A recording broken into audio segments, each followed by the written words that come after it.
क्या बोलते हो तुम लोग का कॉलेज का एग्जाम का क्या सीन है? हो गया? अरे सोमैया, देख अपना तो वैसे एक ही चैप्टर बचा है, वेरी ऑनेस्टली। तो मेरे को लगता है अगर वो चैप्टर किसी को अभी एग्जाम में है नहीं, तो वो पढ़कर मतलब नहीं है। It is better that we revise whatever is there in your exam. जो अपन पढ़ चुके हैं उसका सबका एक बार रिवीजन कर लेते हैं। तुमको क्या लगता है? नया चैप्टर पढ़ना है, मेरे को कोई प्रॉब्लम नहीं है, but there is no point, क्योंकि अभी वो फाइनल एग्जाम में आएगा। फाइनल एग्जाम तेरा होएगा मार्च मिड में, तो मेरे को तो 2 ही लेक्चर लगेगा, वो तो कभी भी आ जाएगा अपने को यहाँ पर। सो एक बार वेट करते हैं, वैसे भी 7:30 का लेक्चर है, देखते हैं कितने लोग आते हैं, और उसके बेसिस पे पॉपुलेशन, पॉवर्टी, अनएम्प्लॉयमेंट, ये 3 चैप्टर का जो जो इम्पोर्टेंट वाला पॉइंट है या इम्पोर्टेंट वाले कॉन्सेप्ट है वो सारे रिवाइज करते हैं। And once we are done we can leave. चलेगा? चलेगा।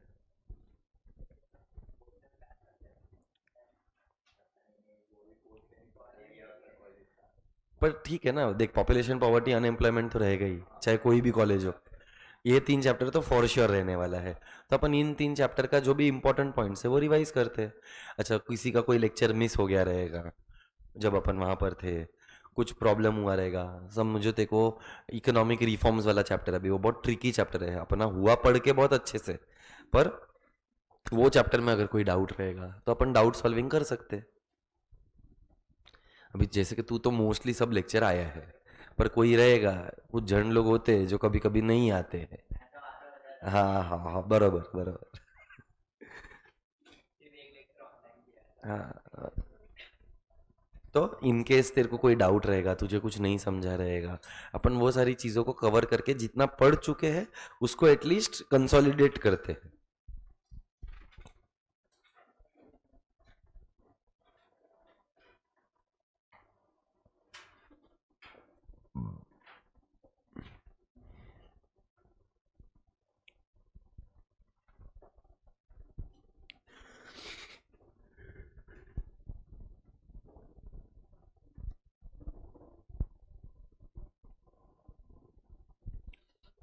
आई थिंक अपना लास्ट क्लास में वो वाला चैप्टर तो हो गया था ना, इकोनॉमिक रिफॉर्म्स वाला, liberalisation, privatisation, globalisation.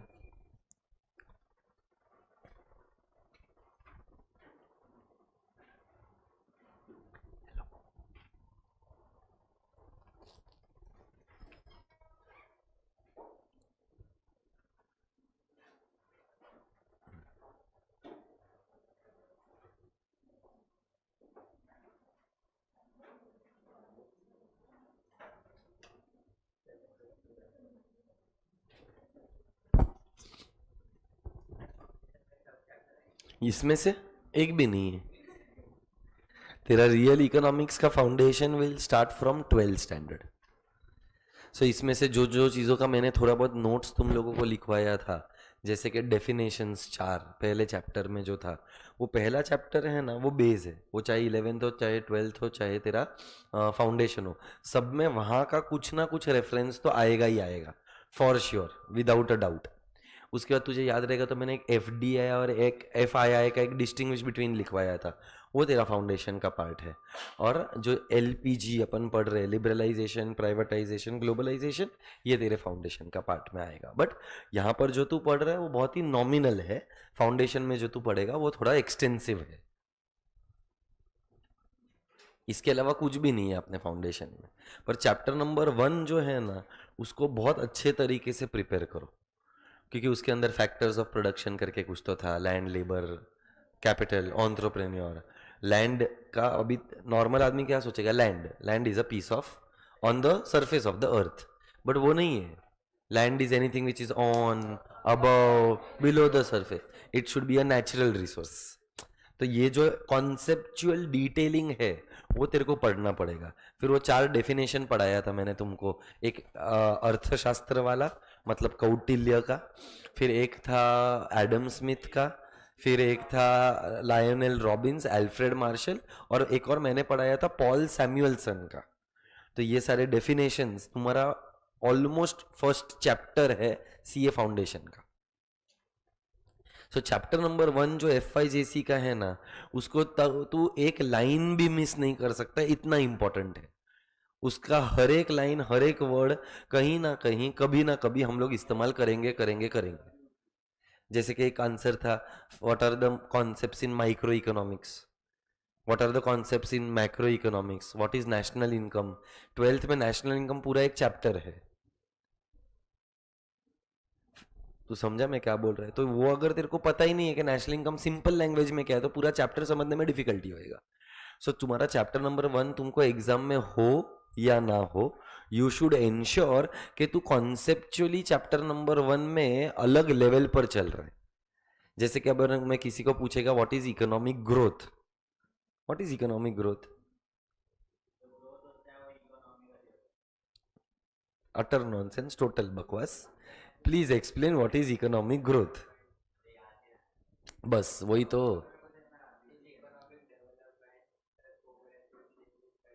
Economic growth is not economic development plus progressive changes, wrong.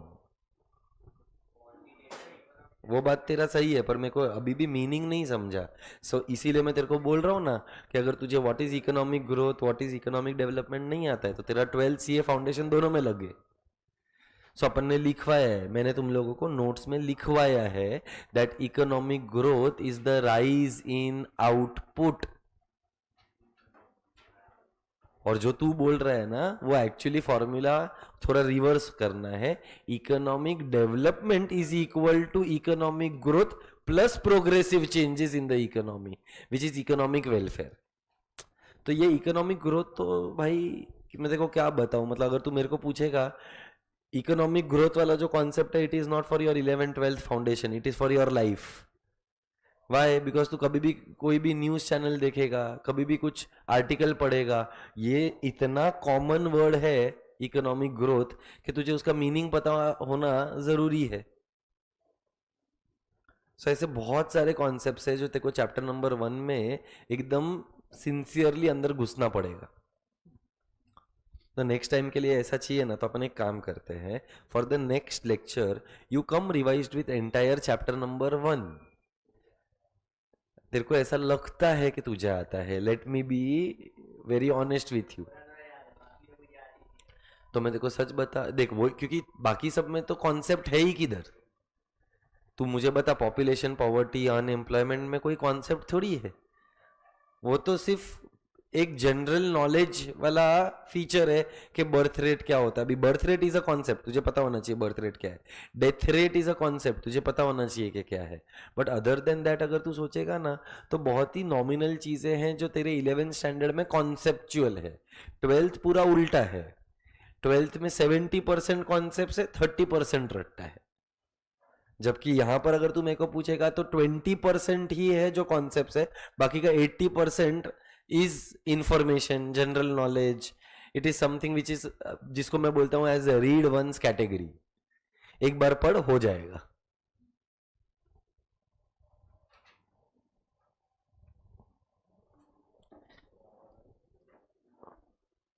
क्या हो गया? देख, पोद्दार वाले 10-15 तो माइनस हो गए क्योंकि उनका एग्जाम है। हाँ, 10 तो है ही। अभी पोद्दार के लिए एक दिन मैंने लास्ट वीक में लेक्चर लिया था ना। और बाकी के लोगों को भी इकोनॉमिक्स में मेरा जरूरत नहीं लग रहा है, बोलते क्या ही है इकोनॉमिक्स में। उनको ये रियलाइज होएगा जब वो 12वीं में आएंगे। लागी लागी लागी। क्योंकि 12th स्टैंडर्ड का इकोनॉमिक्स।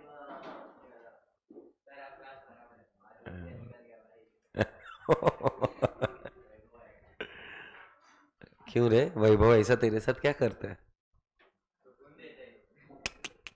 शिव शिव शिव शिव, सुकून देता है बोलता है डैश।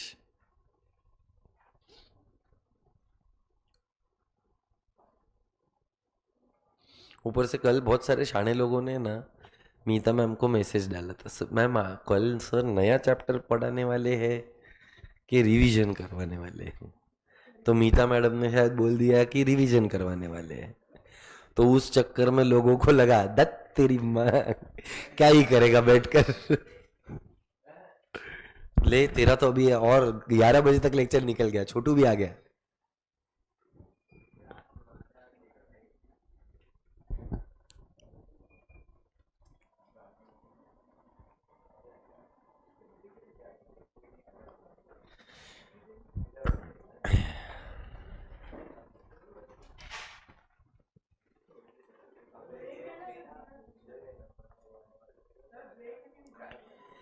ब्रेक नहीं है भाई, मैं तेरे को अगर मेरा काम हो गया I will leave you at, I can try, I can not assure 9:15 तो पक्का, बट इफ अगर मेरा काम हो गया तो 9 बजे भी छोड़ने में मेरे को क्या प्रॉब्लम। सो आज का मेरा पर्पस ही ये था, मैं तुम सब लोगों के साथ डिस्कस भी करता हूँ। 2 मिनट और वेट कर रहा हूँ, 5 लोग तो आ ही जाएंगे ऐसी मेरी पूरी उम्मीद है। ऑनलाइन में भी 4 लोग बैठे हैं, देख 5 में से एक आया। May God blast you, sorry bless you. भाई तेरा तो 2 किलो और कम हो गया ऐसा लग रहा है,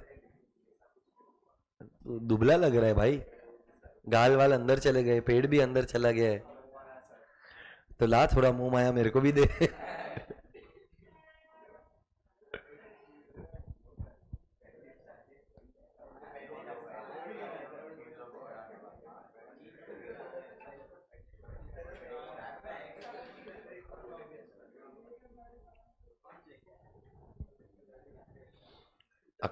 साले आंख के सामने टाइम टेबल पड़ा है फिर भी अकाउंट्स लेकर आया है, कौन है ये दारूडिया।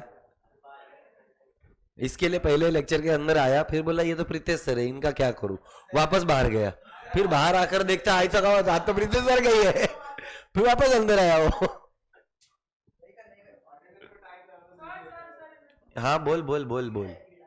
अभी यार तुम इतने बड़े,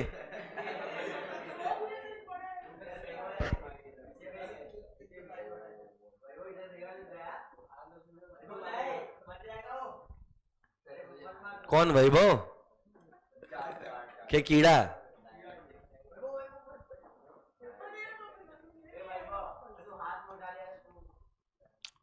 all right, so I think we'll go ahead we'll. अरे वैभव अभी तक उधर ही अटका हुआ है। वैभव तू डर रहा है बेटा,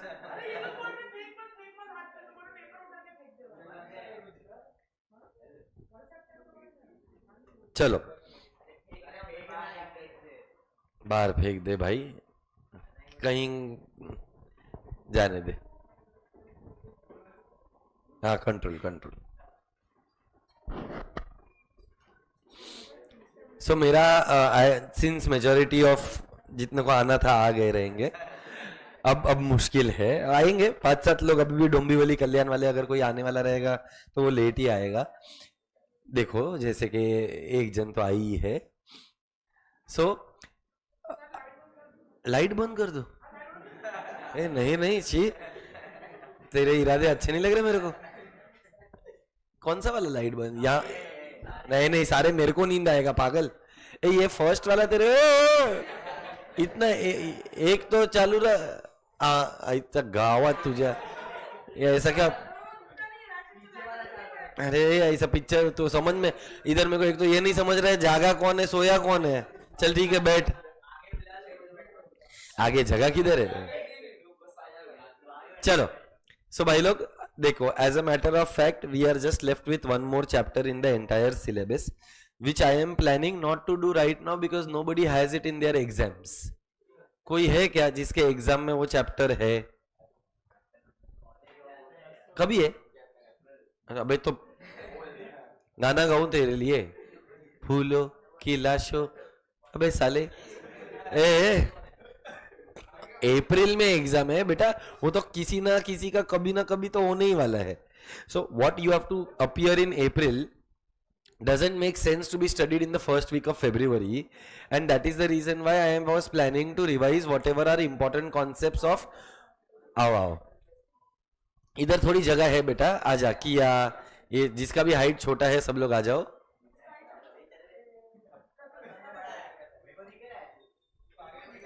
भाई तू उतना पीछे बैठा है ना, मेरे को स्टेडियम वाला फीलिंग आ रहा है। अरे आए रे बहुत लोग आए, आ जाओ आ जाओ आ जाओ।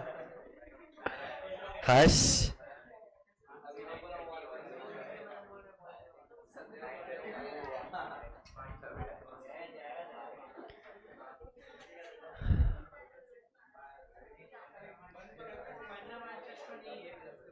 ये जल्दी बैठो, settle down. All right everyone, almost Poddar वाले नहीं आने वाले जहां तक मुझे पता है, उन लोग का एग्जाम है तो पॉसिबल नहीं है। सोमैया वाले को तो फुल मजा है। यहाँ पर जो टेस्ट वगैरह अभी आएगा ना नेक्स्ट वीक से, वो पढ़ना चालू कर दो तुम लोग, सिंपल है। तेरे को तो पता ही है एग्जाम में ये चैप्टर आने वाला है, then why are you waiting for somebody? Ah all right, अरे अभी भी आ रहे हैं, आओ आओ।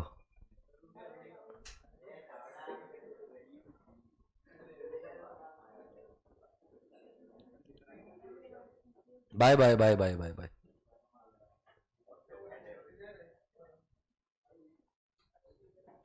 चेयर ऊपर होएगा क्या?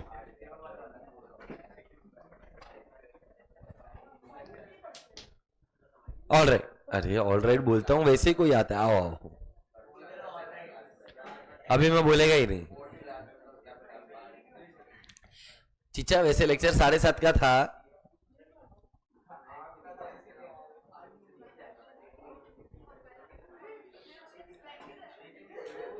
बैठो, सेटल हो जाओ। So I am taking revision of 3 chapters today: population, poverty and unemployment. Other than that, if you have any doubts, I will be solving those doubts as well. One chapter is remaining which we can do anytime. I think सबका exams will be in the end of March or first week of April.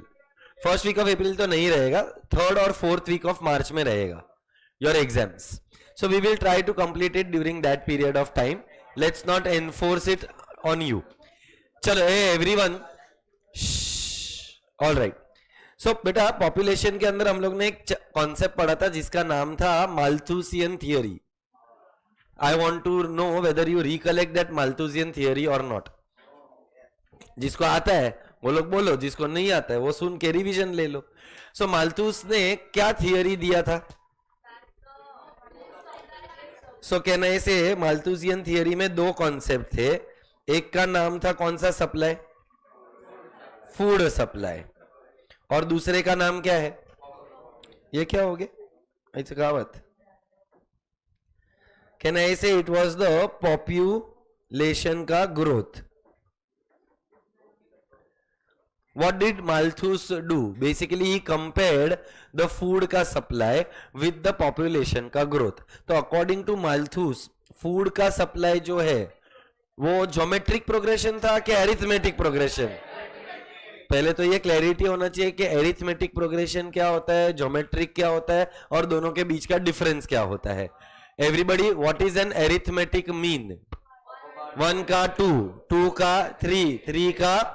So can I say according to Malthus there will be an arithmetic mean में growth in terms of food, that is food will grow in 1 2 3 4 ऐसा units। जबकि अगर मैं population के growth के बारे में बात करूं तो हम लोग बहुत ही ज्यादा मेहनती है। सो कहना ऐसे वहां पर आएगा ज्योमेट्रिक मीन, और ज्योमेट्रिक मीन का मतलब क्या होता है? 1 का अगर 2 हुआ तो 2 का सीधा 4, 4 का सीधा 8, 8 का होएगा 16। तो अब मेरे को बता, अगर मैं इसको ग्राफिकली रिप्रेजेंट करूं तो ये वाला जो लाइन रहेगा वो किसका रहेगा और ये वाला जो लाइन रहेगा वो किसका रहेगा? ऊपर वाला और नीचे वाला। ऑब्वियसली ये एग्जैक्टली उसका डायग्राम नहीं है, but what I am trying to show is that population is growing at a faster rate as compared to the growth in the food supply.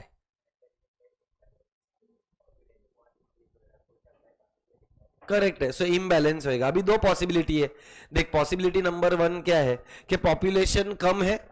Everybody, मैं कुछ इंपॉर्टेंट बात कर रहा है, ध्यान देना। पॉसिबिलिटी नंबर 1 क्या है कि पॉपुलेशन कम है, फूड का सप्लाई ज्यादा है। मतलब कहने से इकोनॉमी में सरप्लस है। इकोनॉमी में क्या है? किसका सरप्लस है? लोगों का सरप्लस के खाने का? सो मैं ये जो सरप्लस और स्केर्सिटी बोल रहा हूं, it is from food supply. पर अगर माल्थुस का थियरी को सच माने तो सरप्लस होएगा कि स्केर्सिटी होएगा? अच्छा, स्केर्सिटी होएगा तो उसकी वजह से प्राइसेस बढ़ने लगेंगे।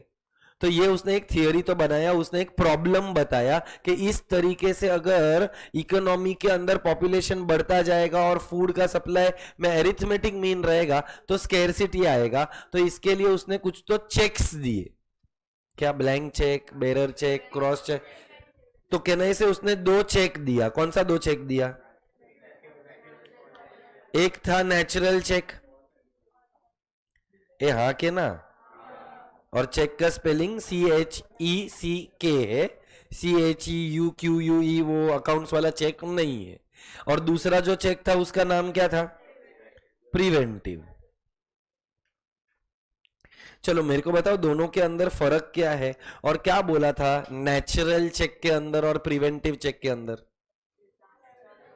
नेचुरल चेक कुछ करने का जरूरत नहीं, भगवान खुद ही देख लेगा। सुनामी आ जाएगा, अर्थक्वेक आ जाएगा तो ऑटोमेटिकली लोग टपकेंगे, सो लोग टपकेंगे तो ऑटोमेटिकली पॉपुलेशन थोड़ा सा कम हो जाएगा। So that was a natural check. Rather than natural check, preventive is a better one. अभी व्हाट इज वैभव, बस देखो नहीं बैठने का है, बोर हो रहा है, तेको रिवाइज नहीं करने का है, तू बाहर जाके मजे कर सकता है, मेरे को प्रॉब्लम नहीं है। चल, what is a preventive check? तूने जैसे कि एक पॉइंट बोला, प्रिवेंटिव चेक के अंदर क्या आएगा? डिलेड मैरिज, कि भाई शादी लेट करो तो ऑटोमेटिकली बच्चा भी लेट पैदा होएगा।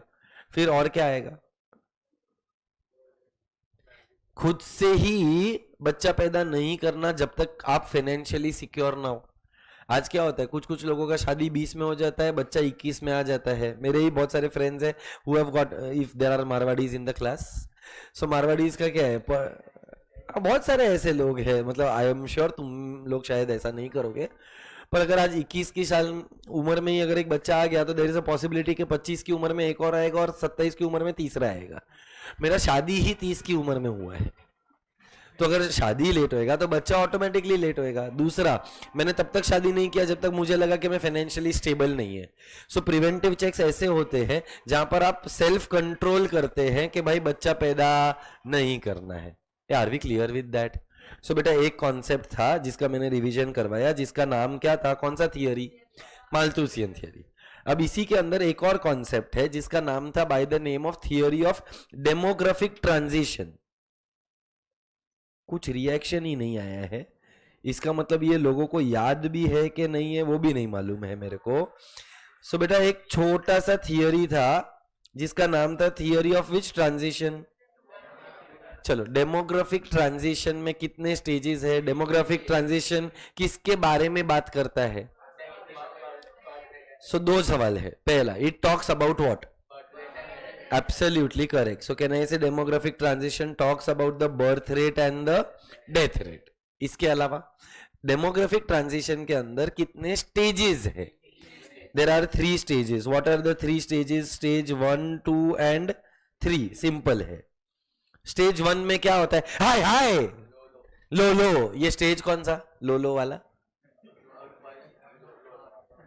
अच्छा, आई रिपीट, हाय हाय, ये क्या क्या हाय, क्या हाय? सो बर्थ रेट भी हाय, डेथ रेट भी high. High high is stage 1, low low is stage 3। मतलब स्टेज 3 के अंदर बर्थ रेट भी कम है और डेथ रेट भी कम है। पर इंडिया इनमें से कोई भी स्टेज में है क्या? Is India passing through stage 1? हुआ करता था। इंडिया में एक पॉइंट ऑफ टाइम पर बर्थ रेट भी ज्यादा था और डेथ रेट भी ज्यादा था। Is India in stage 3? क्या हम स्टेज 3 की तरफ जा रहे हैं? जा रहे हैं, ऑफकोर्स जा रहे हैं। बर्थ रेट इंडिया में कम हुआ, आई कैन प्रूव। तेरे डैडी के कितने बच्चे? अकेली है तू। तेरे डैडी के जो डैड थे, मतलब तेरे दादाजी, उनके कितने बच्चे? 3। दादाजी के जो पप्पा थे, पर दादा, एनी आइडिया कितने बच्चे थे? नहीं। But you can see the change from your दादा टू डैड। दादा के 3, डैड के 1। बर्थ रेट कम हुआ है। I will give you my example. मेरा एक ही बच्चा है और दूसरे का कोई इरादा नहीं है। As you can see how, छोड़ जाने दे। सो एक ही बच्चा है। मेरे डैड के 2 थे, मेरे दादाजी के 5 बच्चे थे, मेरे पर दादाजी के 11 थे। पूरा क्रिकेट टीम, अंपायर नहीं था, जाने दे। So what am I trying to say? Over the period of time 11, 11 से 5, 5 से 2, 2 से 1। मेरा बच्चा तो शादी करेगा कि नहीं करेगा उसका भी गारंटी नहीं है, किससे करेगा वो भी एक क्वेश्चन मार्क है, जाने दे। सो कहने का मतलब एलजी छोड़। आजकल देश आगे बढ़ रहा है। सो आरवी हमारा बर्थ रेट तो कंपैरेटिवली कम हो रहा है, पर अभी तक हम लोग बहुत लोवेस्ट बर्थ रेट पर नहीं आए, क्योंकि अभी भी अपने देश के अंदर यूपी बिहार है। और बेटा यूपी बिहार के अंदर there is high birth rate and there is low death rate. So basically can I say that ये जो स्टेज 1 है ये कौन से कंट्रीज एक्सपीरियंस करते हैं? मोस्ट डेवलप कंट्रीज के लीस्ट डेवलप। सो कहना से ये लीस्ट डेवलप में आएगा। ये जो लो बर्थ रेट लो डेथ रेट है वो डेवलप्ड में आएगा। एंड कहना से ये जो थर्ड वाला है, आप जिसको डेवलपिंग बोलते हो मैं उसको अंडर डेवलप बोलना प्रिफर करता हूं, but yes you can use the word developing. Are we all clear? So बेटा पॉपुलेशन चैप्टर के अंदर ये दो थियोरीज है, जिसका नाम था एक माल्थूसियन थियोरी और एक का नाम था डेमोग्राफिक ट्रांजिशन। अब पूरे पॉपुलेशन में इतना मजा करते हैं ना अपन कि what are the causes of high birth rate, what are the causes of low death rate, उस चक्कर में ये दो आंसर्स का हमेशा इंपॉर्टेंस थोड़ा सा बाजू में रह जाता है। But this can be definitely asked in the exam. एक थियोरी तो पक्का, या तो माल्थुसियन थियरी आएगा या तो डेमोग्राफिक थियरी आएगा, आप दोनों में से एक को 100% मान के चलो कि एक थियरी एग्जाम में आएगा। अच्छा, I wanted to know how do you define birth rate? Number of births per 1000, perfect है। whereas what is death rate? The difference between birth rate and death rate is called as survival rate, बराबर ना? कितने पैदा हुए, कितने ओम भट्ट स्वाहा, तो जो बचे वो कौन सरवाइव किया, तो सर्वाइवल रेट नाम का भी एक कॉन्सेप्ट है। ये are we all clear with that? So इस चैप्टर के अंदर मेरे को पहला तो चाहिए कि आप लोग गो थ्रू करो 2 concepts, that is theory of Malthus और दूसरा what is the theory of demographic transition. Start करो गो थ्रू करना। ये भाई लाइट चालू कर तो 5 मिनट के लिए।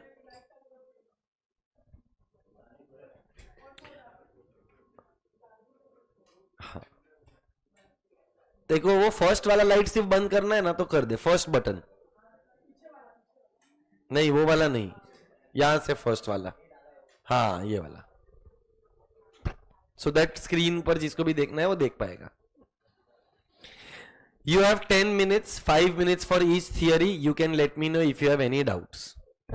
Thank you, sir. अश्वती, धैर्य, ध्रुवी, किया, मंथन, पलक. Do let me know if you have any questions in the chat box. The chat box is open. I will solve your doubts.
क्या हो गया रे तेरे को?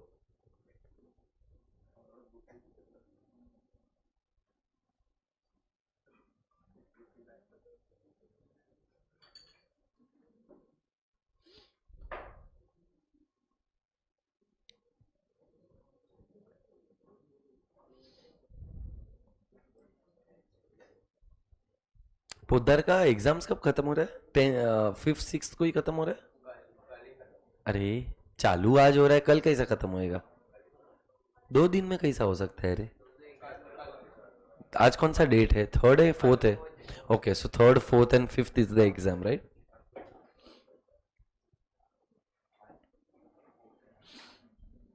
अगर याद रहेगा तो ये पॉपुलेशन का डेटा के लिए अपन ने एक गाना भी गाया था, दो दो दो दो तीन तीन चार पाँच छः सात को छोड़ो, रिकॉर्डेड लेक्चर अभी तो वो भी नहीं है तो ठीक है, बस तो उसमें से वो तुम्हारा पूरा डेटा कवर हो जाएगा। ये पूरे के लिए एक ट्रिक बनाया था, how to remember the numbers. उसके लिए रिकॉर्डेड लेक्चर देख, तुझे मिल जाएगा, एक गाना है। टीचर तो मैं था ना, पागल। पॉपुलेशन का पहला lecture, as simple as that. बीते हुए कल को तो ऐसा बात कर रहे हैं जैसे कि तेरी एक्स तेरे को छोड़कर चली गई हो,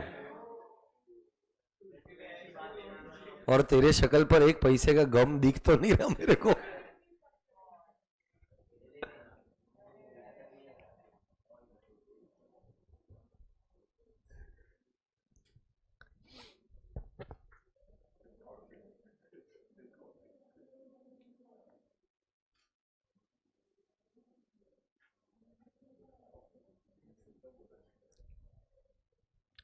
they have given the causes also of each stage. Stage 1 का क्या कॉज है, स्टेज 2 का क्या कॉज है, स्टेज 3 का क्या कॉज है। That is really very important. Please ensure कि आप लोग वो चीज को अच्छे से गो थ्रू कर रहे हो।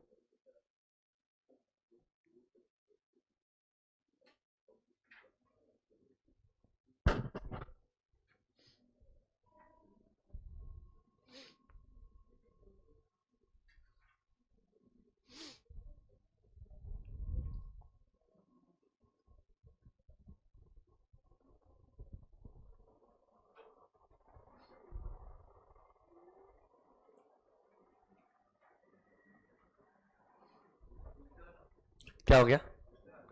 ऑफ कोर्स पूछेगा।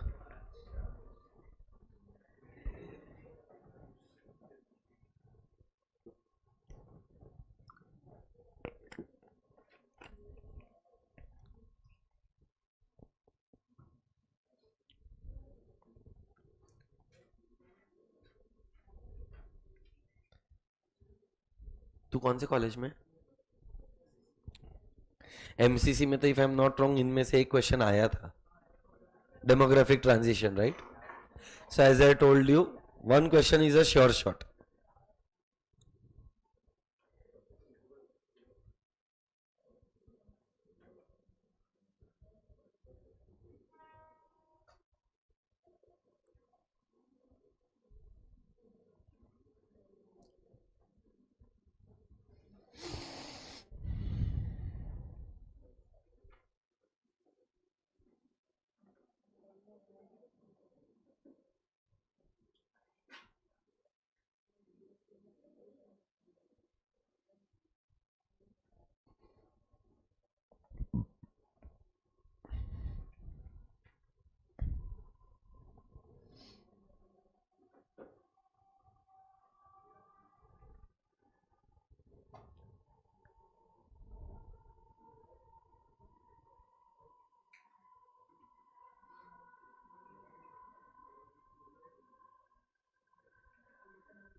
और किसी और को अगर कोई और भी क्वेश्चन पूछना रहेगा तो पूछ सकते हो, क्योंकि मेरे को लगता है causes of high birth rate, causes of low death rate तो बहुत ही ईजी है।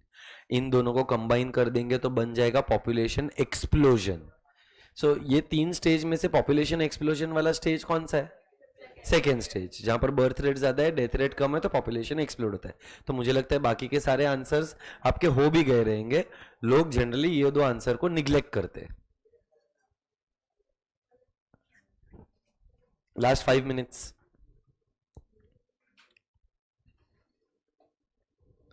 रट्टा नहीं मारना है। जिस तरीके से लोग पढ़ रहे हैं ऐसा लग रहा है कि रट्टा मार रहे हैं। पढ़ो, समझो। Your point and your focus should be on understanding. By hearting can be done at home.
बोल भाई, एसी वहां से बटन ही ऑन करना है, कर दे,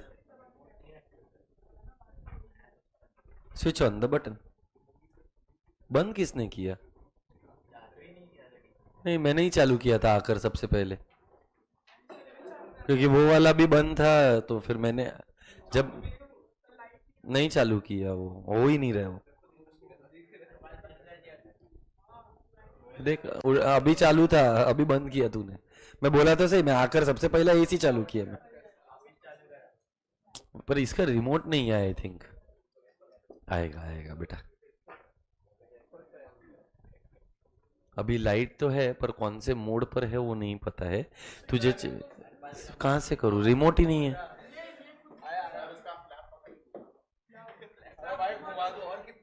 हाँ मतलब जिसको नीचे की तरफ चाहिए वो नीचे की तरफ ले लो। हाँ तो बाद में थोड़ा टाइम के बाद ऊपर कर देना, गर्मी हो रहा है ना, एक 5 मिनट के लिए नीचे कर ले।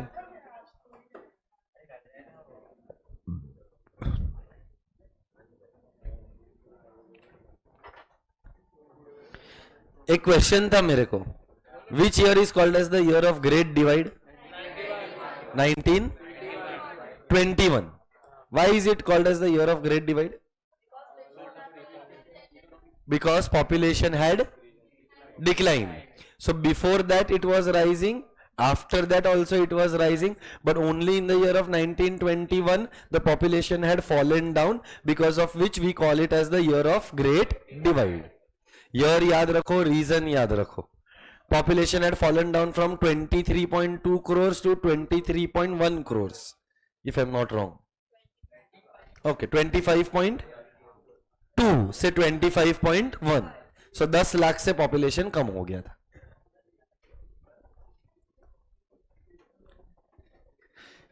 चलो भाई लोग, पॉपुलेशन वाला पार्ट क्लियर है?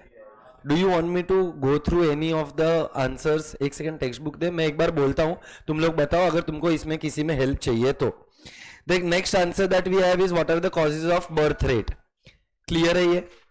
उसके बाद वाला what are the causes of low death rate, इन दोनों को कंबाइन किया तो बन गया explain the causes of population explosion.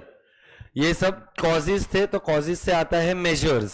So what are the measures to control population करके एक आंसर है, and the final answer is explain the concept of human population as a human resource. कोई चाहिए इसमें से repeated? I think if I am not wrong, मैंने question number 8 को बहुत इंपॉर्टेंट मार्क करवाया था, और मैंने बोला था वापस this is another question which can be asked other than causes. So जो प्रीमियम टाइप के थोड़े कॉलेजेस है जैसे कि एनएम, मिठीबाई, पोद्दार, एचआर, इसमें ये वाला आंसर आने का चांसेस है।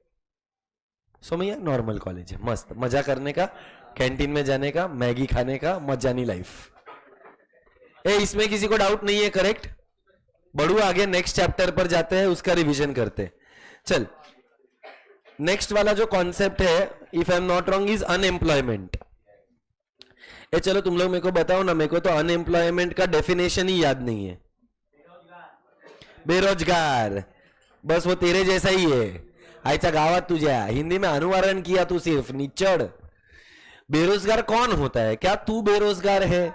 इंसान। वाह वाह वाह वाह, जहां पना तुसी ग्रेट हो, तोफू कबूल करो। अरे पागल, मतलब क्या बकरी, गाय, भैंस, गेंडा थोड़ी रहेगा बेरोजगार? ऑब्वियस है ना, इंसान ही रहेगा। बट हु इज, उसके ना 3 कंडीशंस पढ़ाए थे साले बेवड़े लोग, कुछ जंग का जवाब दे नहीं रहे। What are the 3 conditions? Age. So yes madam, absolutely correct, बोलिए। You missed one point. Correct. Everything else was absolutely bang on. So can I say, सबसे पहला कंडीशन क्या है कि you should be in the age group of 15 to 59 years. इसमें भी अपन ने 2 part कर दिया था। कौन सा 2 पार्ट किया कि in this you should be सबसे पहले willing to work, ये हाँ ना? और दूसरा क्या है? You should be able to work. Able का मतलब क्या होता है? कैपेसिटी है। कौन सी capacity? You are right, but you should be mentally and physically fit. बराबर ना. So can I say any person who is in the age group of 15 to 59 years who is willing and able to work at, as somebody rightly said, prevailing wage rate. पर इसके बावजूद भी अगर काम नहीं मिल रहा है तो आपको हम कहते हैं as unemployed. Are we clear with that? So this was the very first few lines which defined what is unemployment. Any person in the age group of 15 to 59 years who is willing and able to work at the prevailing or existing wage rate but unable to get a job, such person is called as an unemployed person. ये बराबर है क्या? इसके अंदर मैंने 4 concepts पढ़ाया था. एक का नाम था वॉलेंट्री, एक का नाम था इनवॉलेंट्री. वॉलेंट्री का स्पेलिंग बोलते हो VO, वॉलेंट्री, इनवॉलेंट्री. ये बराबर है ना? स्पेलिंग में मेरे थोड़े वांदे हैं, सॉरी. इनवॉलेंटरी. उसके बाद आता है अंडर एम्प्लॉयमेंट. Absolutely correct. तो there is something called as full employment. ये मेरे को है ना वॉलेंट्री का मतलब याद नहीं आ रहा है.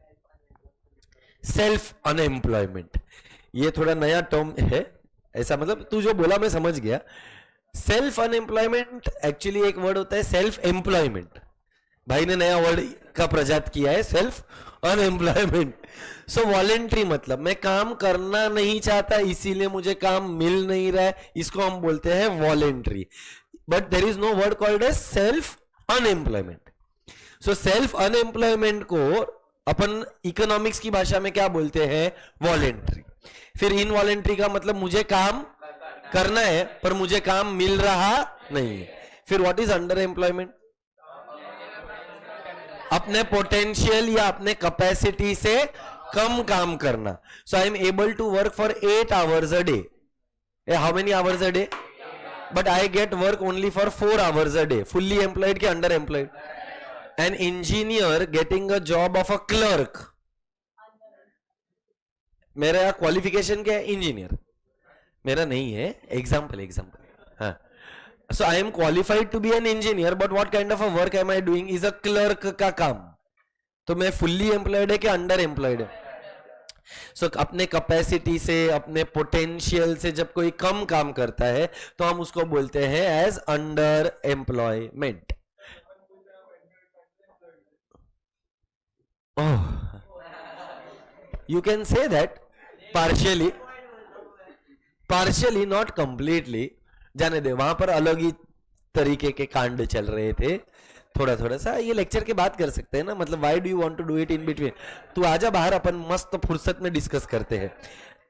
मैंने तो वीडियो भी बनाया था, सिर्फ ये नहीं किया था. क्या होता है वो? पोस्ट. जाने दे. ये तो एक था वॉलेंट्री, एक था इनवॉलेंट्री, एक है अंडर. मेरे को बता, क्या फुल एम्प्लॉयमेंट रियलिस्टिक कॉन्सेप्ट है कि अनरियलिस्टिक है? मतलब it was a hypothetical concept. Full employment किसका बात करते हैं? All the, absolutely correct, all the factors of. कितने फैक्टर्स ऑफ प्रोडक्शन है? 4. Land, labour, capital, entrepreneur. जब सारे factors of production fully employed होते हैं तो हम उसको बोलते हैं फुल एम्प्लॉयमेंट. ये रियलिटी में पॉसिबल नहीं है. Are we clear with that? अच्छा, मेरे को एक बात बता, तुमने एक ऑर्गेनाइजेशन का नाम सुना है? NSSO, national sample survey organisation. उन्होंने अनएम्प्लॉयमेंट के अंदर 3 डेफिनेशन दिया है. I want you to give me on the basis of hours का calculation. So if any person is working from 0 to 8 hours less, wrong है. हाँ, अभी जो लोग जवाब दे रहे वो बुक में छाप कर दे रहे. Less than how many hours? 14 hours per week नहीं है. हाँ, एक दिन में 14 घंटा कैसा काम करेगा? मैं भी पागल हो गया. पर वीक. बोल भाई, ऐसा आदमी क्या रहेगा? He will be termed as unemployed, I repeat, he will be termed as unemployed. अच्छा, इसके अलावा और क्या आएगा? Under employed. सो उसके लिए क्या था? 15 hours to 28 hours per week. अच्छा, काम मिल रहा है 15 घंटे से ज्यादा मिल रहा है। मेरा डेली कैपेसिटी कितना है? 8 घंटा, पर मेरे को वीक में मिल कितना रहा है? 15 से 28 घंटा। तो कहना है इसे I will be under employed. So if I have to say, जो किसी ने, नमन ने बोला, not only was I under employed but I was under paid also. So unemployment या अंडर एम्प्लॉयड, अंडर एम्प्लॉयमेंट क्या होता है? इरेजर क्यों नहीं चल रहे? हाँ,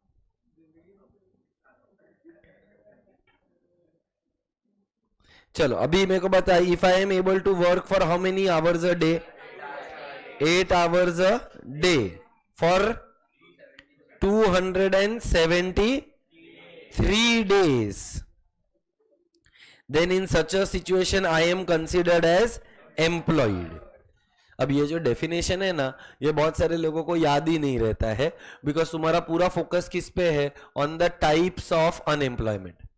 what is disguised unemployment, what is technological, तुम्हारा पूरा चैप्टर में फोकस उस पर है, और उस चक्कर में जब ऑब्जेक्टिव्स में ये क्वेश्चन आता है तो you are not able to answer. So please ensure कि ये जो एनएसएसओ का डेफिनेशन है वो तुम्हारे दिमाग में बैठ जा रहा है। बहुत ही सिंपल है, less than 15 hours unemployed, 15 hours to 28 hours per week under employed, 8 hours a day for 273 days you are employed. Are we clear with that? Sure हो? मेरे को बता, अनएम्प्लॉयमेंट जो है is seen in how many areas? ए last bench, तेरे को घर पे जाने का है तो तू जा सकता है, उसको भेज दे भाई घर पे, बेचारे को बीमारी हुआ है।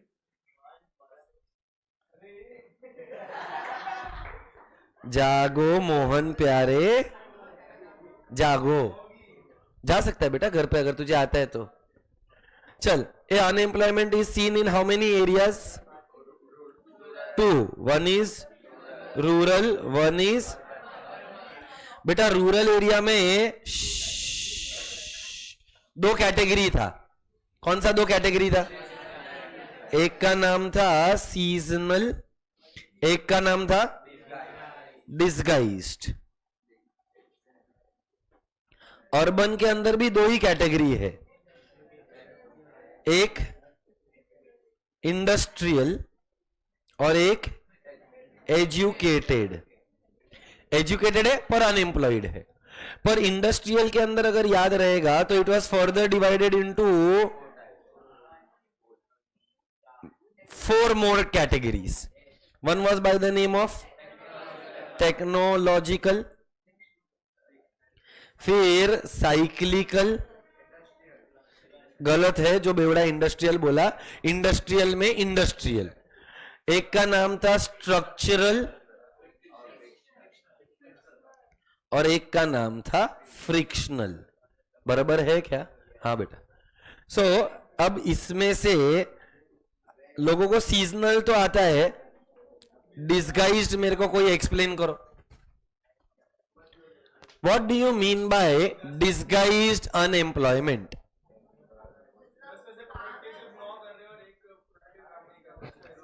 करेक्ट। सो ये तेरा बात सही है, पर इसको देखो इंग्लिश लैंग्वेज में या जब लिखना रहेगा तब तू कैसे बोलेगा? When more number of people are employed then the number of actual people required. क्या बोला? When more number of people are working और employed then the actual number of people required, then that number of people who are excessively employed is called as disguised unemployment.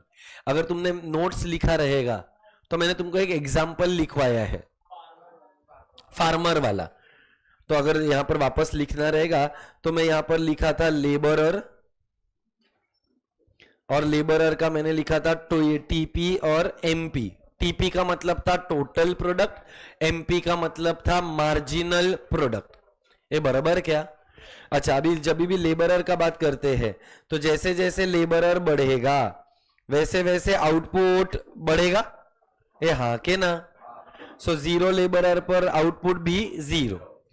फिर मेरा labourer के वजह से 100, 180, 240, 280, 300, 300। ये मेरे को बता, इसमें कौन सा लेबरर एम्प्लॉयड तो है, पर कौन सा labourer is disguisedly employed? Sixth वाला आएगा। A do you agree with that? Are you sure? तो मैंने यहां पर एमपी करके भी एक कॉलम बनाया। एमपी मतलब एडिशनल, मार्जिनल। सो एक लेबरर ने कितना बनाया? 80। दोनों ने मिलकर कितना बनाया? फर्स्ट और सेकेंड लेबरर ने मिलकर 180। तो सेकेंड ने एक्स्ट्रा कितना बनाया? एक्स्ट्रा बनाया 80। 80 इज द मार्जिनल प्रोडक्ट। तीसरे ने एक्स्ट्रा कितना बनाया? तीनों ने मिलकर 240। तीनों ने मिलकर, पर तीसरे ने कितना बनाया? तो 60 यूनिट्स। ऐसा अगर तू देखेगी तो यहां पर 40, 20, 0। देयरफॉर कहने से जब कोई लेबरर का marginal product is 0, then he will be termed as disguisedly unemployed, क्योंकि उसने कुछ एडिशनल आउटपुट क्रिएट कर दिया नहीं है। When technology replaces man, it is called as dash unemployment. It is called as technological unemployment. When there is long-term unemployment, structural unemployment. When an employee of one company leaves one company and joins another company, the time gap between the leaving and joining another company is called as frictional unemployment. What a classical example that we have. So अच्छो बैठ रहे, नाम बोलना जरूरी क्या था क्या तेरे को? So कहना है से वो ट्रांजिशन पीरियड जो था उसमें approximately 4 to 5 days there were no lectures, so I was unemployed for 4-5 days in terms of lectures. I was doing some other work. So I hope we all are clear and we understand that technological unemployment होता है, structural होता है, frictional होता है. Frictional के अंदर कहना है से it is the change in demand pattern. क्या बोला? फ्रिक्शनल के अंदर there is a change in the, पहले के जमाने में लोग घोड़ा गाड़ी यूज करते थे, आज के जमाने में लोग ओला की गाड़ी यूज करते हैं. सो फ्रॉम घोड़ा गाड़ी टू ओला की गाड़ी. कहना है से जो घोड़ा गाड़ी चला रहा था शायद उसको ओला का गाड़ी चलाने को आएगा. सो ही इज अनएम्प्लॉयड स्ट्रक्चरली. जैसे कि एक और एग्जांपल दूं, महाराष्ट्र गवर्नमेंट बैन्स प्लास्टिक. तो जो भी प्लास्टिक इंडस्ट्री में काम कर रहे रहेंगे वो लोग तो लॉन्ग टर्म के लिए अनएम्प्लॉय हो जाएंगे. So these are the examples of structural unemployment. Then there was something called as frictional, और मेरे लिए एक और इंपॉर्टेंट था साइक्लिकल अनएम्प्लॉयमेंट. साइक्लिकल कहां से आता है, कौन सा कॉन्सेप्ट में से आता है? करेक्ट, तो उसको ट्रेड साइकिल बोलते हैं. ये कौन सा cycle? Trade cycle is also called as a business cycle. इसके अंदर अलग अलग फेजेस होते हैं. Do you agree with that? चलो, what are the 4 phases in a business cycle? What are the different phases in a business cycle?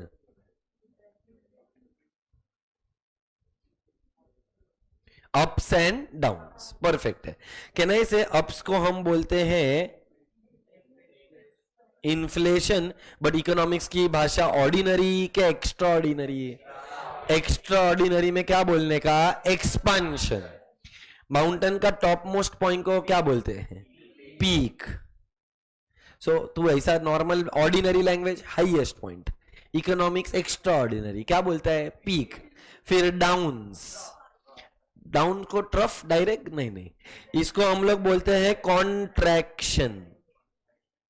ये सब मैंने आपको चैप्टर नंबर 1 में लिखवाया भी है, चैप्टर 7 में भी करवाया है. और फिर फाइनली आता है the lowest point which is by the name of trough. So can I say that there are different phases in a business cycle? Yes or no? जब इकोनॉमी में एक्सपांशन रहेगा तो आपको क्या लगता है, अनएम्प्लॉयमेंट होगा कि एम्प्लॉयमेंट होगा? एम्प्लॉयमेंट होएगा. सो क्या एक्सपांशन अनएम्प्लॉयमेंट का कॉज है? आई रिपीट, क्या एक्सपांशन अनएम्प्लॉयमेंट की वजह है? क्या पीक में अनएम्प्लॉयमेंट है? तो अनएम्प्लॉयमेंट होगा किधर? कॉन्ट्रैक्शन. सो जब एक बिजनेस साइकिल में डाउनवर्ड ट्रेंड आएगा, क्या बोला? जब एक बिजनेस साइकिल में एक, और उसके वजह से जब लोग अपना जॉब खो देंगे तो हम उसको बोलते हैं as cyclical unemployment. Are we clear with that? Sure हो? सो देख, मैंने रिवीजन के पॉइंट ऑफ व्यू से अगर तेरे को चाहिए ना, तो तुम लोग ये वाला पार्ट कॉपी कर सकता है, सो दैट तुम्हारे पास शॉर्ट में सारे टाइप्स ऑफ अनएम्प्लॉयमेंट आ जाए. याद रहेगा, कोई प्रॉब्लम नहीं है. मैंने सिर्फ एक फ्लो चार्ट बनाया और कुछ नहीं किया. So if you are okay with this, don't write it, but make sure कि आपको फ्लो चार्ट याद रहेगा. एग्जाम में अगर टाइम बचता है तो ये फ्लो चार्ट बनाकर आने का. You have another 15 minutes of time. I want you to go through unemployment chapter. मेरे हिसाब से जो भी इंपॉर्टेंट था मैंने सारे करा दिया. मैंने क्वेश्चन नंबर 1, क्वेश्चन नंबर 2 और क्वेश्चन नंबर 3 रिवाइज करवाया है. 4 और 5 what is causes and what are the measures. मेरे को नहीं लगता है उसमें कोई रिवीजन का जरूरत है. 8:15 हुआ है. I will start with poverty at 8:35. 20 minutes का time, and that will be the last part for today's class. We will be done after we are done with poverty. किसी को कोई डाउट रहेगा तो पूछ सकता है. और क्या है? गया.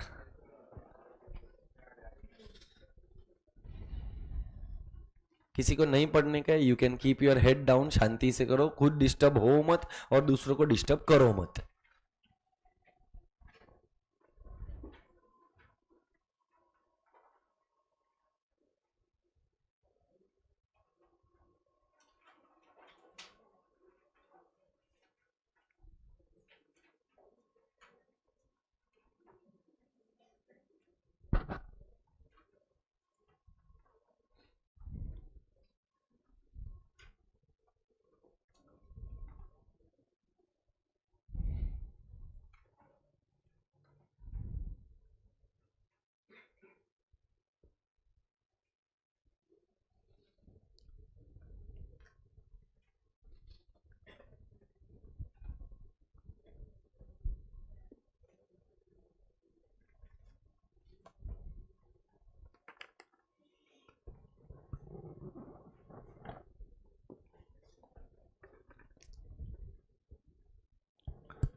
जो लोग भी ये फ्लो चार्ट बना रहे हैं वो लोग एक और चीज क्या कर सकते हैं पता है?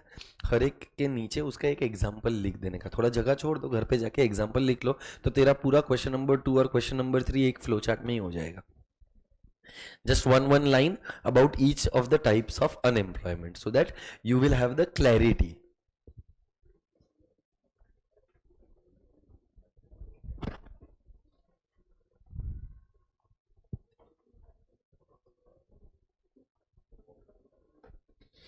नेक्स्ट लेक्चर के लिए मैं कुछ लोगों के साथ मेरा स्टार्ट में बात हो रहा था कि सर सीए फाउंडेशन में इनमें से कौन सा चैप्टर है. So to be very honest, as such कोई चैप्टर है ही नहीं जो तुमको सीए फाउंडेशन में आएगा. But if I have to define, chapter number 1 आपके लिए बहुत ही ज्यादा important. The most important out of all of the chapters that you have is chapter number 1, because that will be a part of your 12th, that will be a part of your CA foundation as well. Money and banking थोड़ा सा part is there in CA foundation, not a lot. मैंने एक distinguish between लिखवाया था FDI और FII, that is a part of CA foundation. और मैंने एक LPG, लिबरलाइजेशन, प्राइवेटाइजेशन, ग्लोबलाइजेशन, या वो जो चैप्टर नंबर 9 है, आप उसका थोड़ा सा पार्ट कंसिडर कर सकते हो as important for CA foundation. पर अगर इन सब में से मुझे सबसे इंपॉर्टेंट अगर कुछ बोलना रहेगा, तो अगर आप भी देखा रहेगा, मैं रेफरेंस कौन से चैप्टर का लिया? बिजनेस साइकिल के कॉन्सेप्ट में चैप्टर नंबर 1 का. सो अगर आपका चैप्टर नंबर 1 अच्छे से रिवाइज्ड नहीं है तो you are in a big big big problem. So मेरा एक सजेशन है, अगर आप लोग अग्री करता रहेगा तो we will go ahead with that. In the next class we will do doubt solving and revision of chapter number 1 along with, if you want to start with a new chapter, I can start with a new chapter or revise chapter number 9. So दो जो भी तुम्हारा इच्छा रहेगा, 1 तो करना ही है, क्योंकि मेरे को बहुत सारे लोगों का आंसर से ये रियलाइज हो रहा है कि लोगों को 1 चैप्टर में क्या क्या पढ़ा था वो याद है, बट उसका अंडरस्टैंडिंग क्लियर नहीं है, भूल गए हैं, प्रैक्टिस नहीं किया है, whatever reasons. But chapter number 1 12th के पॉइंट ऑफ व्यू से भी इंपॉर्टेंट है, इसीलिए मुझे लगता है चैप्टर नंबर 1 तो एक बार तुम लोगों को रिवाइज करके आना चाहिए, और कुछ डाउट्स रहेगा तो मैं आपका डाउट सॉल्विंग के साथ रिवीजन करवा सकता है. कुछ लोगों का चैप्टर नंबर 9 भी मिस हुआ था, तो अगर तुम लोग वो भी रीड करके आओगे तो नेक्स्ट लेक्चर भी अपन 1.5 आवर का ही रखेंगे और उसमें चैप्टर 1 और चैप्टर 9 का रिवीजन करते हैं. बिकॉज नेक्स्ट वीक में भी वापस मेरा एक लेक्चर तो पक्का आएगा ही आएगा, unlike what used to happen earlier. पक्का आएगा, 1 lecture would be there. So in that case मतलब मेरे को ऐसा लगता है कि चैप्टर 1 को तुम लोग थोड़ा इंपॉर्टेंस ज्यादा दो, बहुत सारी जगह पर रेफरेंस लेना पड़ेगा फ्रॉम चैप्टर नंबर 1. ठीक है.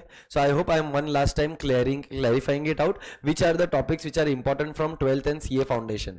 Chapter number 1 entirely important, money वाला part is important, FDI FII वाला part is important, and chapter number 9 जो हमने पढ़ा that is important. Other than that you all can ignore all the chapters for your 12th and CA foundation.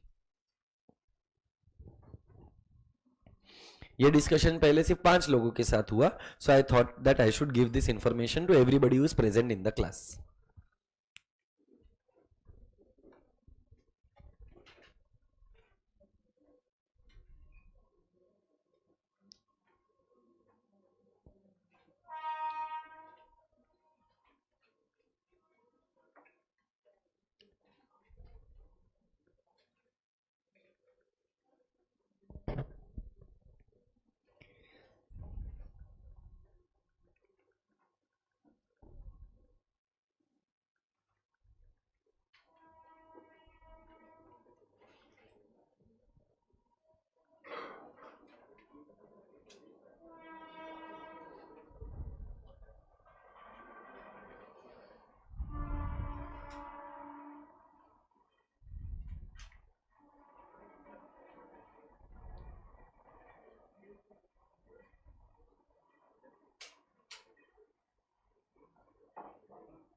बोलना भाई.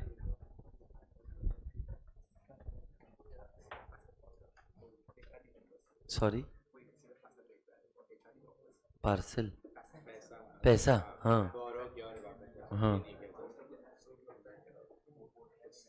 तेरे पास legal documentation होना चाहिए कि तूने कुछ ऐसा पैसा बोरो वोरो किया है. क्यों रे, तेरे 50 रुपया दे देना उसको.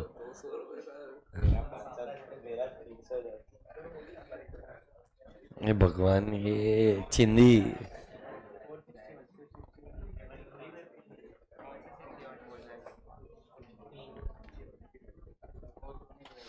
तू बुक भी नहीं लाया है आज अकाउंट्स के लेक्चर के चक्कर में.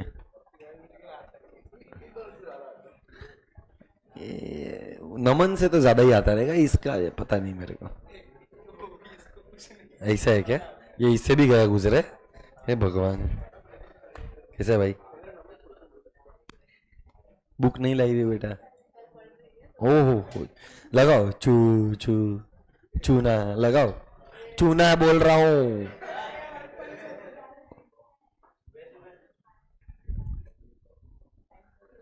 अलग ही बैठे हो गाँव से.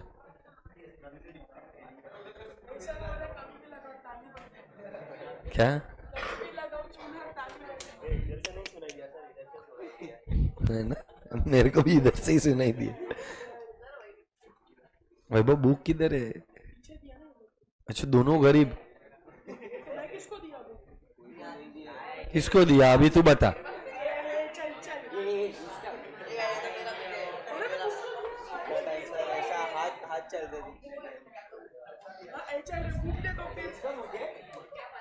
तेरी माँ का, तेरा बुक किधर है? हाँ क्यों? लेक्चर मैं सुबह को 7:30 का लेक्चर, किस चीज का एग्जाम? क्लैट का दे रहा है, वो अच्छी बात है। तो तू लॉ भी करेगा और तू सीए भी करेगा, दोनों साथ। तो तू चैंपियंस बैच में क्यों है? पैसा है यार। मैं तो एआरबी में भी है, अनीस सर के लिए है, मतलब अनीस सर निशित सर बेसिकली। अभी तो निशित सर भी एआरबी में है। Last 5 minutes quickly go through.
Zoom class, if you have any questions, please let me know.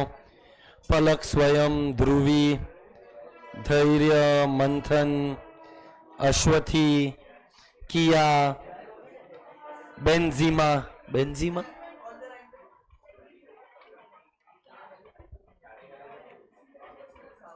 कोई नहीं है क्या? बेंजीमा?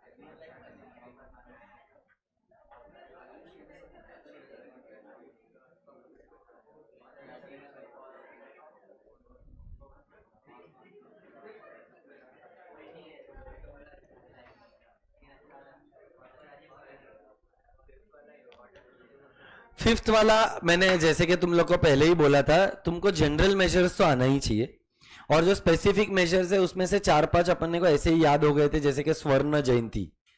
सो स्वर्ण जयंती बस 50 इयर्स वाला। सो उसमें से तू सारा 12 का 12 याद ना भी रख पाए, एटलीस्ट 6 पॉइंट्स तो याद रख कर जा, is what I feel. So employment guarantee scheme याद रह सकता है, स्वर्ण जयंती ग्राम स्वरोजगार योजना याद रह सकता है, स्वर्ण जयंती Shahari Rozgar Yojana, Mahatma Gandhi national rural employment guarantee act, TRYSEM नाम का एक स्कीम था, training the rural youth for self employment. ऐसा 5 नाम तो ऐसे ही याद हो गया, थोड़ा सा और एफर्ट डालेगा तो और 2-3 नाम याद रह जाएगा। So if not all, Jawahar रोजगार योजना एक और। सो नाम अगर तेरे को नाम से भी याद रखना रहेगा तो एक स्कीम था जिसका नाम था जवाहर रोजगार योजना। फिर एक और स्कीम था दीन दयाल उपाध्याय योजना। So you will have to put in some amount of effort. 6-7 तो ऐसे ही याद हो जाएगा.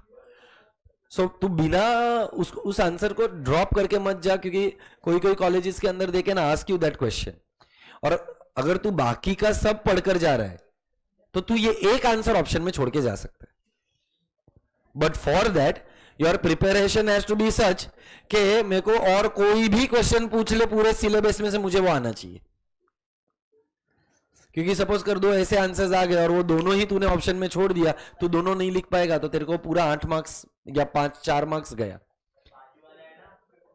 वो तेरा बात सही है बेटा. 11th में बाजू वाले का मदद ले लेगा, बोर्ड्स के अंदर क्या करेगा? टीचर. मस्त. मतलब टीचर के पास अब यही बचा है काम करने का कि पढ़ाने का भी उसको, पेपर भी उसको ही लिखने का. हाँ बराबर बराबर. मोबाइल पर चेक कर रहा है तू सुबह को 7 बजे से, इतना बिजी तू मोबाइल पर क्या है मैं वो अभी तक सोच रहा है.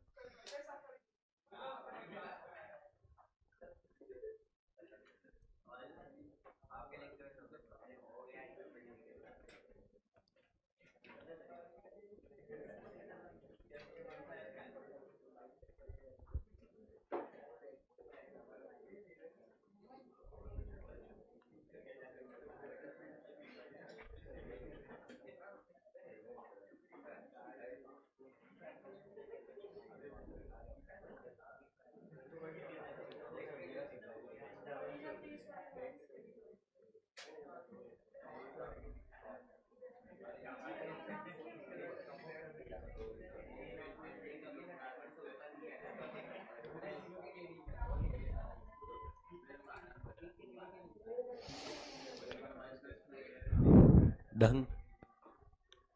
Shall we go to the last part? Poverty वाला कंप्लीट कर ले. चलो.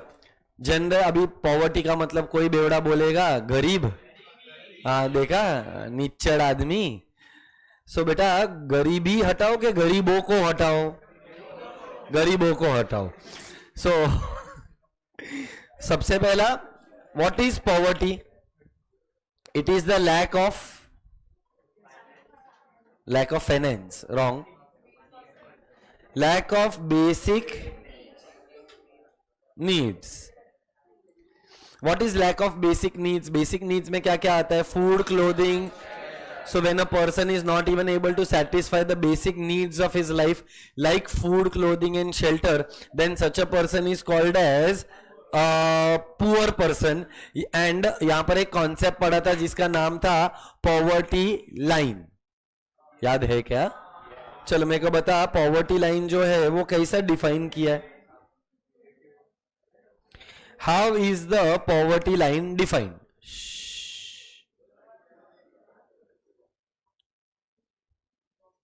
Above the poverty line and below the poverty. ठीक है, तो लाइन के ऊपर above the poverty line, line के नीचे बिलो द पॉवर्टी. पर ऐसा ये लाइन का मतलब क्या है? इमेजिनरी लाइन है, पर इस इमेजिनरी लाइन को कुछ मीनिंग दिया गया है बाय फ्यू इकोनॉमिस्ट्स. ये इमेजिनरी लाइन कौन से बेसिस पर है? सो तुम मुझे बताओ, who are the people who are below the poverty line? Are you below the poverty line? तो पता कैसे चलेगा कि ये लाइन के नीचे कौन है और ये लाइन के ऊपर कौन है? Calorie consumption. सो हमने इस लाइन को 2 पार्ट में डिवाइड किया था. हमने बोला था कि इंडिया के अंदर there is a rural section and urban. अब सबसे इंपॉर्टेंट चीज क्या है? रोटी, कपड़ा के मकान. सबसे इंपॉर्टेंट में एक ही आता है, कपड़ा बोलते हैं. बेटा खाना नहीं खाएगा तो तू मर जाएगा, कपड़ा नहीं पहनेगा तो आजू बाजू वाला मर जाएगा. तू अपना जान बचाएगा कि आजू बाजू वाले का बचाएगा? अपना जान है तो जान है. सो फूड के बेसिस पर कैलोरी कंजम्पशन.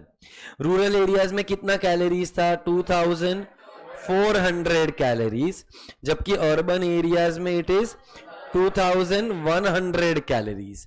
क्यों रूरल एरिया में ज्यादा और अर्बन एरिया में कम? क्योंकि रूरल एरिया में फिजिकल काम ज्यादा होता है, जबकि अर्बन एरिया में अर्बन एरिया में रूरल कैसा होएगा? अर्बन एरिया में मेंटल काम ज्यादा है. So what is the average? So बेटा ये जो इमेजिनरी लाइन है उसको हमने डिफाइन किया है on the basis of calorie consumption. So 2000 sorry, ये भगवान, ये मेरा टच से ही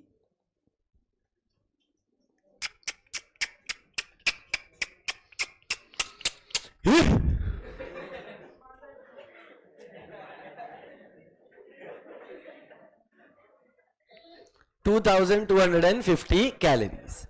अब मेरे को एक बात बता, ये जो इमेजिनरी लाइन है उसमें थोड़ा सा डेटा ऐड किया तो उससे लॉजिक बैठेगा, sir if a person is not able to consume 2250 calories a day then he will be above the poverty line के below the power. Those people who are below the poverty line और are called as relative. बोला कोई तो, which is wrong. नमन तेरा ध्यान नहीं है. Such people are called as absolutely poor and the concept is called as absolute poverty. So people below the poverty line are called as absolute poverty. Yes. हाँ, but generally एक दिन का कौन देखेगा, ये एवरेज कंजम्पशन है. सो अभी government थोड़ी ना डेली पॉवर्टी का एस्टिमेट निकालता है. It is not done on a day to day basis ना.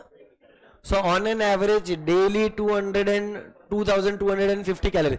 उस हिसाब से तो जितने भी जैन लोग हैं वो लोग तो पुअर के कैटेगरी में आ जाएगा. अब बहुत अच्छा पॉइंट बोला, जैसे कि अभी कुछ लोग डाइट करते रहेंगे. वैभव इधर ध्यान दे. कुछ लोग अगर डाइट करता रहेगा तो वो लोग शायद इतना कैलोरी कंजम्पशन नहीं कर पाता रहेगा. तो calorie consumption might not be the exact indicator of poverty. इसीलिए हम लोगों ने on the basis of expenditure per day कितना खर्चा करता है आदमी, उसके बेसिस पर भी एस्टिमेट निकाला था. तो ये एक्सपेंडिचर वाले पार्ट पर मैं आता हूं. Before I go on expenditure, ये बहुत डिस्टर्बेंस है यार. I want silence in the classroom for the next 10 minutes. That's all I will take. Quiet. अब एक और कॉन्सेप्ट है जिसका नाम था APL.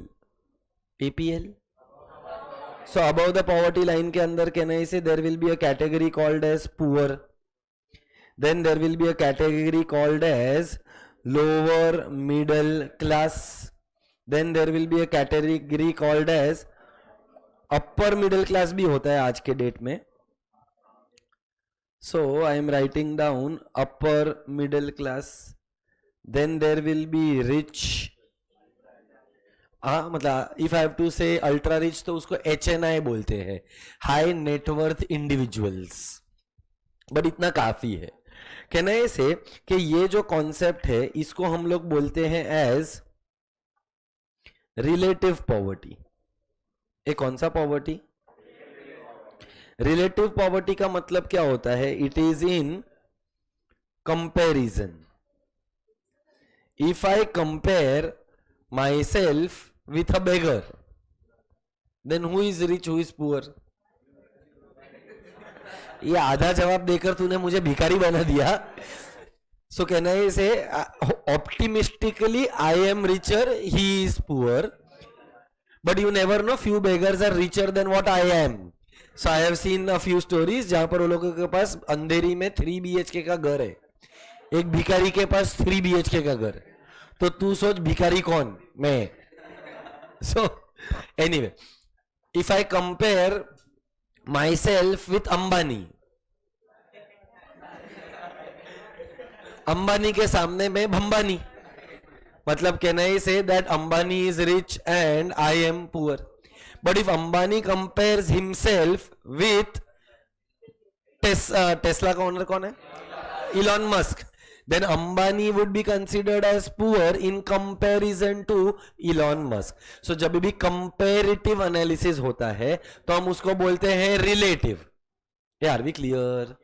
अब अपन ने क्या बोला? On the basis of expenditure भी किया. कहना इसे वापस इसमें दो पार्ट आएगा. कौन सा दो पार्ट आएगा? एक रूरल एरिया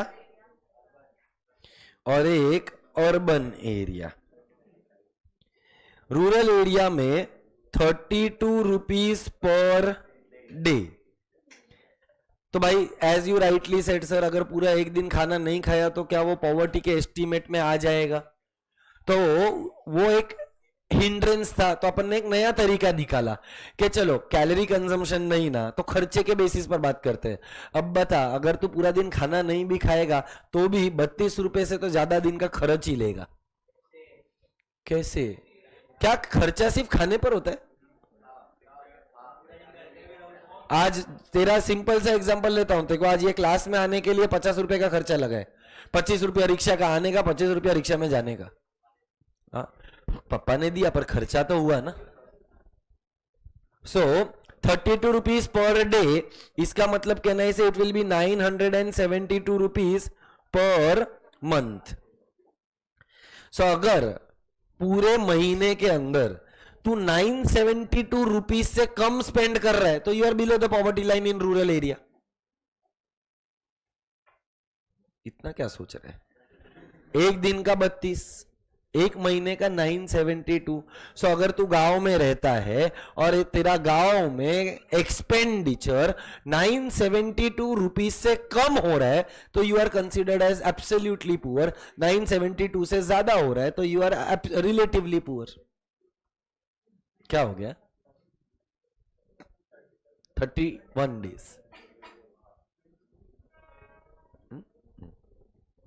अर्बन एरिया के लिए यही क्या है? कैन आई से it was 47 rupees per day. और इसको ही अगर अपन करेंगे तो इसका आएगा 1407 rupees per month. Correct me if I am wrong with numbers, I don't recollect. Right है? सो कहना से कि एक अपन ने एक्सपेंडिचर के बेसिस पर भी किया। एक छोटा सा कॉन्सेप्ट है जो मुझे 100% श्योर है कि तुम लोगों ने इग्नोर किया है, which is by the name of multi dimensional poverty index. Question number 2, multi-dimensional poverty index does not only consider one indicator but multiple indicators। जब भी हम पॉवर्टी का बात करते हैं तो हम मटेरियल चीजों का बात करते हैं, जबकि multi dimensional poverty index talks about material as well as non material indicators. So I want you all to go through that question number 2 and poverty wala part. If you want me to explain anything, I will. If not, then we are done for today's class. Question number 2, मेरा personal opinion है कि लोगों ने option में छोड़ा रहेगा। अगर आपने छोड़ा है तो उसको एक बार गो थ्रू करो, डाउट है तो पूछो, डाउट नहीं है go through the rest part and that's it for the day. I am not teaching anything further. Let me know if you have any questions. ये वाला, ये सब अपने मटेरियल में है बेटा, और सब कुछ रहेगा।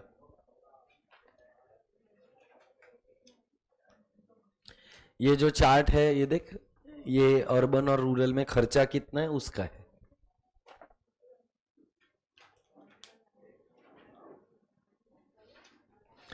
अनदर इंपॉर्टेंट कॉन्सेप्ट जो मेरे को लगता है श्योर शॉट एग्जाम में आएगा, what is the vicious circle of poverty? What is the distinguish between absolute poverty and relative poverty?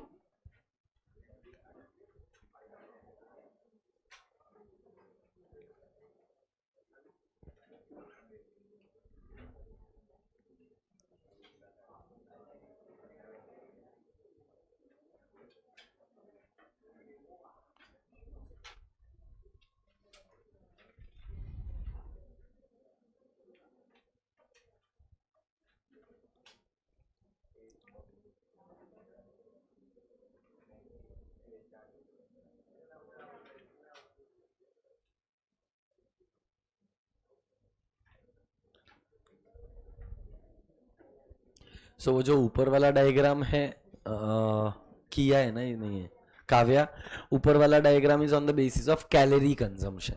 जो नीचे वाला डिस्टिंग्विश मतलब फ्लो चार्ट है, it is on the basis of expenditure, what is the spending per day per month.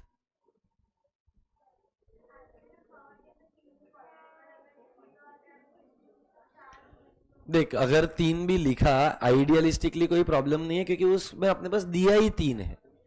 तो कोई कोई distinguishes ऐसे होंगे जहां पर और ज्यादा पॉइंट्स क्रिएट नहीं हो रहे, तो मैक्सिमम जितने अवेलेबल है उतने लिखकर आना है। तो अगर मैं एब्सोल्यूट और इसका देखूं तो अपन और क्या ऐड कर सकते हैं इसमें? मुझे कुछ दिख ही नहीं रहा है जो ऐड हो सके। इससे ज्यादा तू क्या लिखेगी? कैलोरीज का बात कर लिया, उसके अंदर एग्जाम्पल लिख लिया, और किस तरीके से उसको हटा सकते हैं वो बोल दिया। इससे ज्यादा और कोई पॉइंट बनने का पॉसिबिलिटी नहीं है।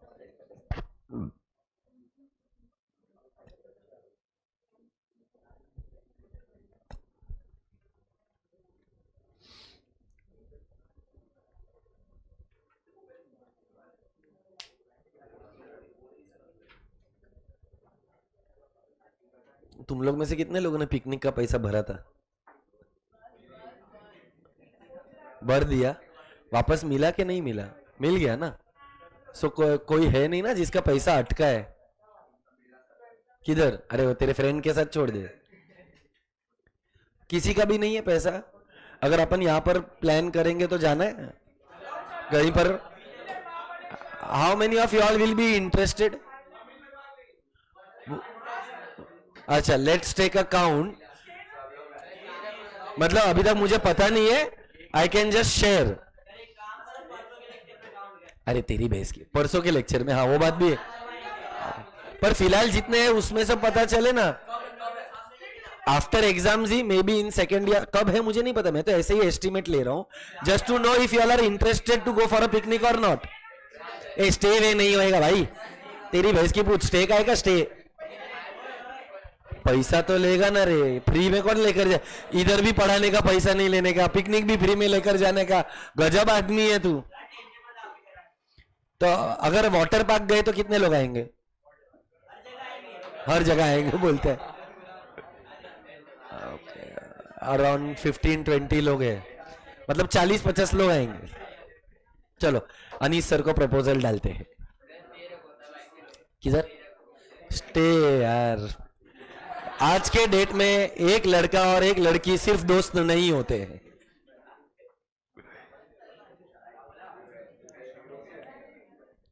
अच्छा, सिर्फ अम्यूजमेंट वाटर पार्क से कितने लोग अनकंफर्टेबल है? मतलब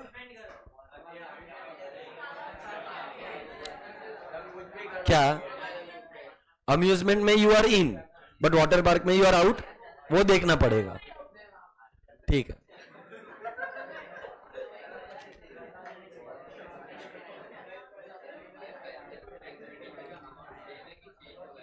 as of now, as per the planning commission यही है। तो अभी चेंज भी हुआ रहेगा तो अपने यहां पर चेंज नहीं हुआ है, डेफिनेटली करना। एक किसी ने मस्त पॉइंट बोला कि सर ये अमाउंट जो है वो आज के डेट में तो चेंज हो गया रहेगा ना, वेरी हाई पॉसिबिलिटीज चेंज हो गया रहेगा, बट अपने सिलेबस में वही दिया है तो we are going with that, because 32 rupees per day is too less. But poverty भी तो यही है ना, एक्सट्रीम पॉवर्टी का मतलब क्या होता है कि भाई तेरे पास 32 रुपया भी नहीं है दिन का खर्चने के लिए, ऐसा। डेफिनेटली ये नंबर, ये फिगर बढ़ गया रहेगा।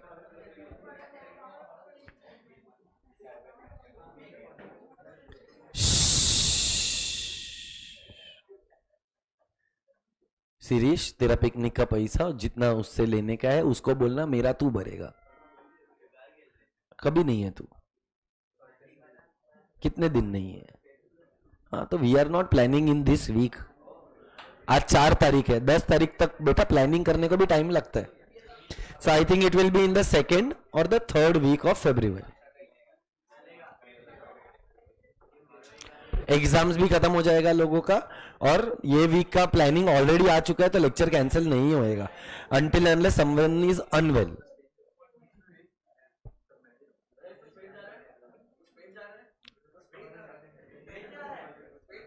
You are such a pen.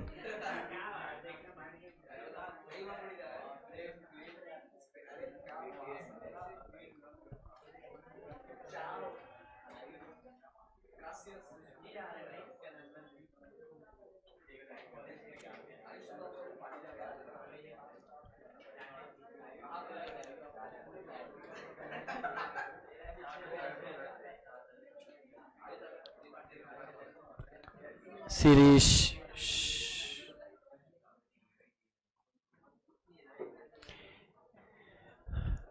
I want pin drop silence in the class for the next 5 minutes. बस हो गया. I want question number 2 to be done.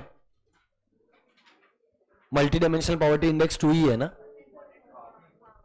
मेरे को अभी एक भी आवाज नहीं चाहिए. Quite. Please ensure that question number 2 is done. If you have a doubt in question number 2, please ask. I am waiting. नहीं है, नहीं पढ़ना है, चुपचाप बैठो, दूसरों को डिस्टर्ब मत करो.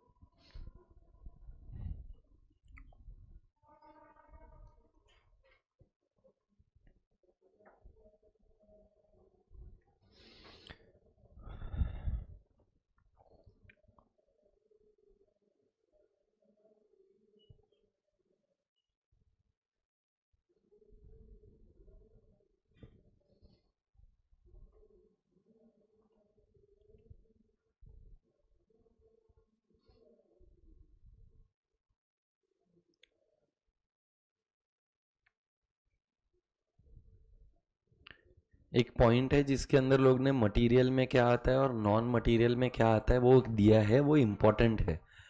क्योंकि अगर तुझे यही नहीं पता है कि मटेरियल और इमटेरियल क्या है तो फिर कोई फायदा ही नहीं होएगा.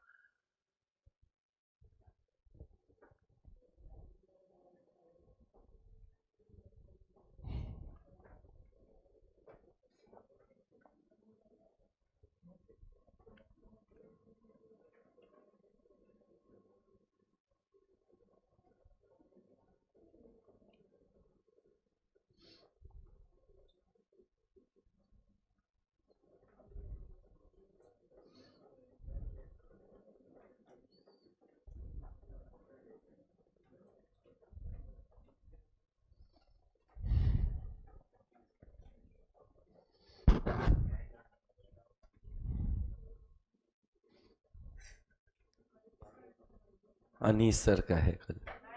नहीं है. हाँ. हाँ.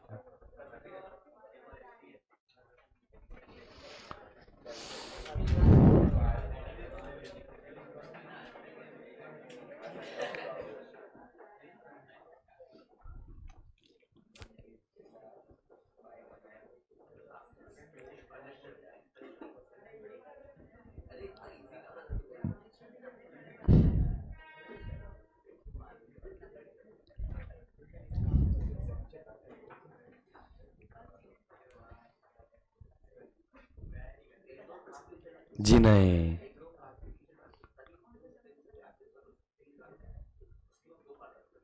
शिरीष.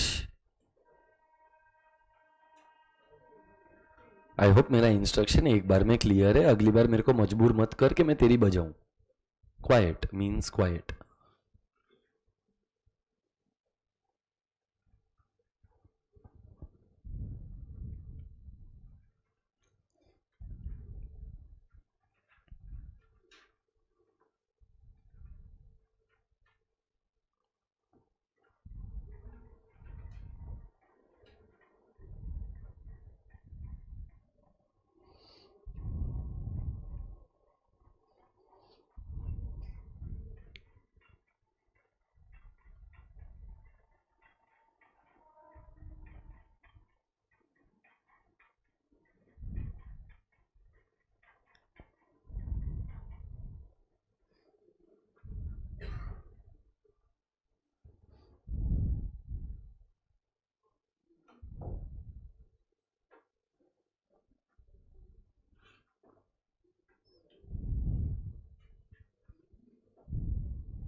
बंद कर दे बेटा इसी. अभी पानी गिर रहा है इसमें, मैं क्या कर सकता हूं, तू बता मेरे को। मैं प्लम्बर तो नहीं है।